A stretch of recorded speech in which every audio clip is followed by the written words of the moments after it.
The United Nations says 24 people are now confirmed dead and more than 3,000 others displaced by Cyclone Pam in the Pacific island nation of Vanuatu.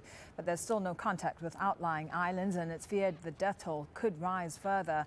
Andrew Thomas is in Vanuatu's capital, Port Vila. Andrew, what's the latest there on the ground?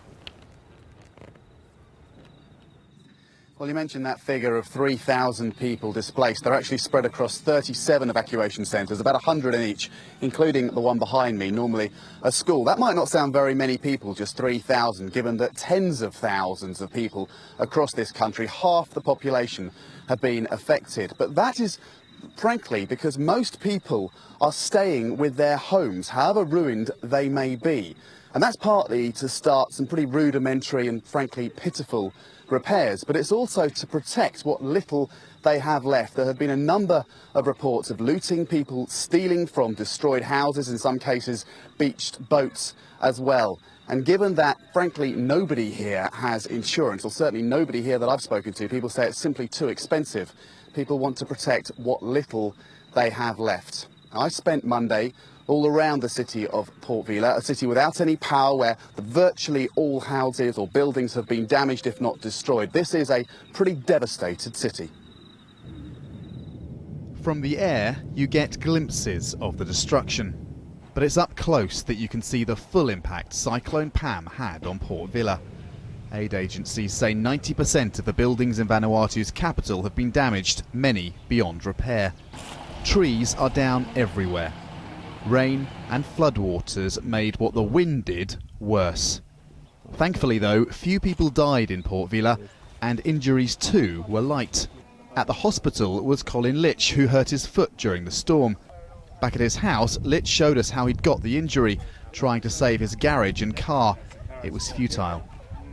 So it was the metal of the garage that sliced your foot? Yeah. Litch's partner had pleaded with him not to go out in the storm. I was crying. I was panicked. I thought I'm gonna lose him. Yeah. Litch is a builder. There'll be plenty of work coming his way. Within meters of his house is destruction. Houses crushed by trees, boats thrown from the normally idyllic lagoon. You can only imagine the horror of being in this house as the cyclone struck. There were 4 people in here. When the roof started peeling off, they ran. Lucky they did, because you can see the house has been totally destroyed. The house had been in Annie KALO's family for generations. Emotional.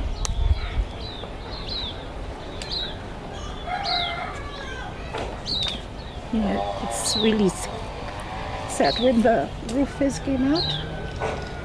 We just couldn't do anything. Similar stories are everywhere. Help is arriving into Port Vila, but a lot of help will be needed here, and many outlying islands haven't been heard from since the storm. Now, Andrew, growing concern, isn't there, for Vanuatu's many outlying islands? Well, that's it, simply because there is no communication with those outlying islands. Vanuatu is an archipelago of 80 islands, and there isn't mobile phone or fixed line phone in the vast majority of those islands. It's thought the southern islands were the ones worst hit. Port Vila was hit hard enough, but the storm continued south and really whacked those islands hard.